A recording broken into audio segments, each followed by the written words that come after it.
नमस्कार दोस्तों, मैं हूं जितेंद्र दीक्षित और जितेंद्र दीक्षित स्टोरीज में आपका स्वागत है। भारत में होने वाले चुनाव अक्सर चौंकाते हैं और कई बार ऐसा होता है कि जो तमाम एग्जिट पोल्स हैं, ओपिनियन पोल्स हैं, उनके आकलन गलत निकलते हैं। चुनावी पंडितों की भविष्यवाणियां गलत साबित होती हैं और हाल ही में महाराष्ट्र के ग्राम पंचायत चुनाव के जब नतीजे आए तो फिर से यही बात साबित हुई। फिर से नतीजों ने सभी को चौंकाया और जिस तरह के आकलन पहले किए गए थे चुनाव के पहले कि ऐसे नतीजे आ सकते हैं, ये हो सकता है, इस पार्टी को फायदा पहुंच सकता है, इस पार्टी को नुकसान पहुंच सकता है, वैसा हुआ नहीं। मैं आपको बता दूं कि परसों के दिन महाराष्ट्र की 2359 ग्राम पंचायतों के लिए महाराष्ट्र में चुनाव हुए थे और कल के दिन उनकी गिनती हुई और गिनती के बाद जो नतीजे आए वे काफी चौंकाने वाले थे। इन नतीजों के मुताबिक सबसे बड़ी पार्टी बीजेपी बनकर उभरी। यह चौंकाने वाली बात थी। किस तरह से चौंकाने वाली बात थी, यह मैं आगे इस पर बात करूंगा। दूसरी चौंकाने वाली बात यह थी कि जिन पार्टियों में बगावत हुई थी और जो बागी धड़े थे उन्होंने अच्छा परफॉर्म किया, जो अपनी मूल पार्टी से जिन्होंने बगावत की थी। और तीसरी चौंकाने वाली बात यह थी कि दक्षिण भारत की पार्टी बीआरएस, उसने भी महाराष्ट्र में अपना खाता खोल लिया। तो ये तीन फीचर्स रहे इन चुनाव नतीजों के। तो आइए थोड़ा विस्तार से समझने की कोशिश करते हैं कि आखिर हुआ क्या और कैसे ये नतीजे चौंकाने वाले माने जा रहे हैं। देखिए, ये जो ग्राम पंचायत के चुनाव हुए, ये मराठा आरक्षण आंदोलन के बैकड्रॉप में हुए।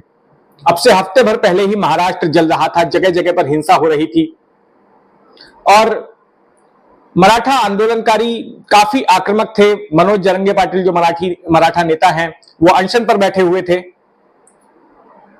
और शिंदे सरकार को टारगेट किया जा रहा था और शिंदे सरकार में भी सबसे बड़े घटक दल बीजेपी पर निशाना साधा जा रहा था मराठा आंदोलनकारियों की ओर से। और बीजेपी में भी निशाने पर थे देवेंद्र फडणवीस, क्योंकि जब सितंबर में जब पहले भी इस मामले को लेकर हिंसा हुई थी, तब देवेंद्र फडणवीस निशाने पर आ गए थे मराठा आंदोलनकारियों के। जब मनोज जरंगे पाटिल का अनशन खत्म कराने के लिए पुलिस गई थी और उस वक्त वहां आंदोलनकारियों और पुलिस के बीच झड़प हुई, लाठीचार्ज हुआ, पथराव हुआ था, कई लोग घायल हो गए थे। तो उस मामले को लेकर भी मराठा नेता खार खाए बैठे हुए थे फडणवीस से और लगातार बीजेपी और फडणवीस पर निशाना साध रहे थे, क्योंकि फडणवीस महाराष्ट्र के गृह मंत्री हैं। तो ऐसे में जब यह माना जा रहा था कि माहौल ग्रामीण इलाकों में, क्योंकि जो मराठा आंदोलन की आग लगी थी वो खास करके ग्रामीण इलाकों में थी, तो जब ग्रामीण इलाकों में एक एंटी बीजेपी सेंटीमेंट बन रहा है, तो ऐसे में जो ग्रामीण इलाकों का चुनाव है, जो ग्राम पंचायत का चुनाव है, उसका असर उनमें भी नजर आएगा और बीजेपी को इसका नुकसान झेलना पड़ सकता है, नुकसान उठाना पड़ सकता है। लेकिन ऐसा हुआ नहीं। सभी पार्टियों के बीच बीजेपी सबसे बड़ी पार्टी बनकर उभरी। तो ऐसा क्यों हुआ? तो इसके पीछे कई लोग ये बोलते हैं कि देखिए, एक तो ये जो चुनाव हुए ये पार्टी सिंबल पर नहीं हुए। ये बीजेपी के उम्मीदवार कोई कमल पर अपना चुनाव नहीं लड़ रहे थे। दूसरी बात कि उम्मीदवारों के जो लोकल कनेक्ट होते हैं वो काम आते हैं। लोकल कनेक्ट के आधार पर मतदान होता है, तो वो भी एक फैक्टर है। तो ऐसे में पार्टियां जो है एक दूसरे को नीचा दिखा रही हैं, कहते हुए कि हम ज्यादा जीते, हम ज्यादा जीते। लेकिन दरअसल तकनीकी तौर पर तो कोई भी पार्टी जो है अपने चुनाव चिन्ह, आधिकारिक चुनाव चिन्ह पर उसने चुनाव लड़ा ही नहीं। तो ये बड़ा ही अस्पष्ट रहता है कि आखिर कौन सी पार्टी को बढ़त मिली और किसने धूल फांकी। खैर, जो भी हो, बीजेपी में खुशी की लहर है। दूसरी जो चौंकाने वाली बात रही वो ये थी कि दोनों ही पार्टियां जिनमें बगावत हुई, तो बागी धड़ों को बढ़त मिली। दूसरे नंबर पर अजीत पवार की एनसीपी रही और तीसरे नंबर पर एकनाथ शिंदे वाली शिवसेना। शिंदे ने पिछले साल शिवसेना से बगावत की थी और इस साल अजीत पवार ने अपने चाचा से बगावत कर दी, शरद पवार से। तो जो लोग यह आंकलन लगा रहे थे कि इन बगावतों की वजह से एक सहानुभूति की लहर जनरेट हो सकती है और इसका फायदा शरद पवार और उद्धव ठाकरे गुट को मिल सकता है, तो वैसा हुआ नहीं। उद्धव ठाकरे गुट तो 6वें नंबर पर पहुंच गया। तो यह बात भी अपने आप में चौंकाने वाली रही और इससे एक चीज समझ में आई कि जो बागी गुट हैं उनको एक तरह से इन वोटरों के बीच मान्यता मिल गई। इसके बाद कांग्रेस 4थे नंबर पर रही, 5वें नंबर पर शरद पवार वाली एनसीपी रही और 6वें पर जैसा मैंने बताया कि उद्धव ठाकरे वाली शिवसेना थी। अब यहां पर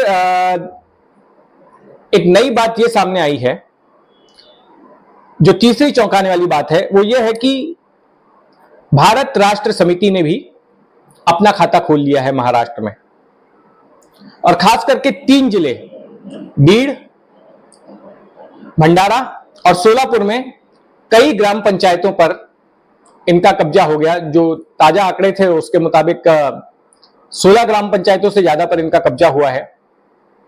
तो यह भी अपने आप में एक चौंकाने वाली बात थी कि एक दक्षिण भारत की पार्टी आती है और वो इस तरह का प्रदर्शन करती है, पहली बार चुनाव लड़ रही है। तो इसके पीछे क्या कारण है?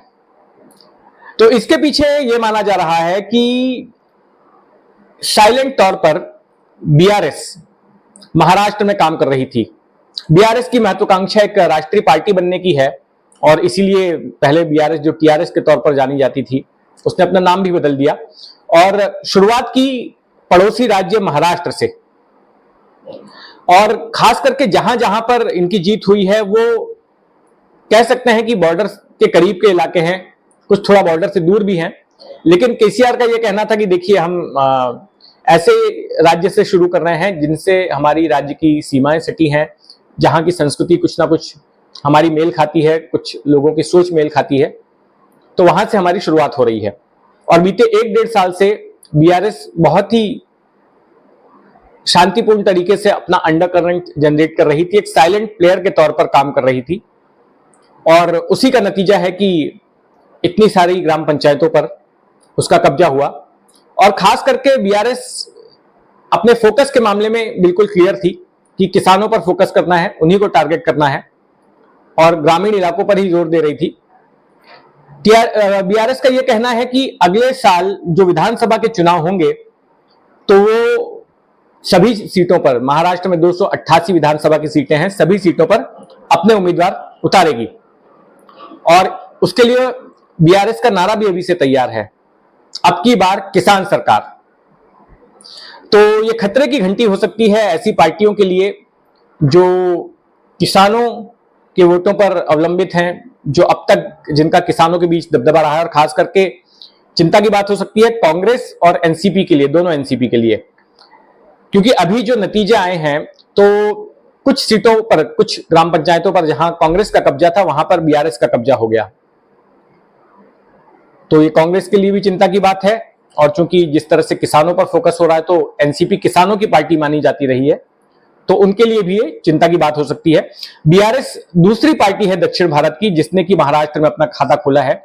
इसके पहले एआईएमआईएम ने भी महाराष्ट्र में अपना खाता खोला था 2014 में, जब उसके 2 विधायक चुने गए थे। 2019 में एक सांसद और विधायक चुने गए। तो ये दूसरी पार्टी है।